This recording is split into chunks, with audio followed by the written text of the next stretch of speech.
Hey, welcome back to the channel Hard to Set Info, and today I will show you how to private message someone on X.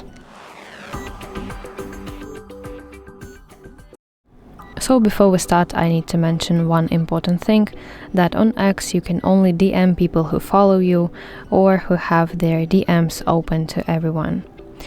Okay, so open X application on your phone, and in the bottom right corner of your screen tap this letter icon. This is your messages section, and now we want to tap new message button that usually looks like plus sign in the bottom right corner of your screen, and search for the person that you want to DM by typing their username. So from the list that will appear on your screen, you have to select specific person that you want to DM.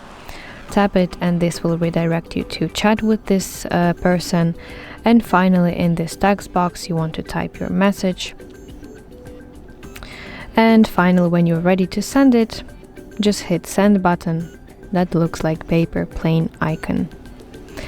So that's how you can private message someone on X. I really hope that you find this video helpful, and if so, please like it and subscribe to our channel to see more content just like this.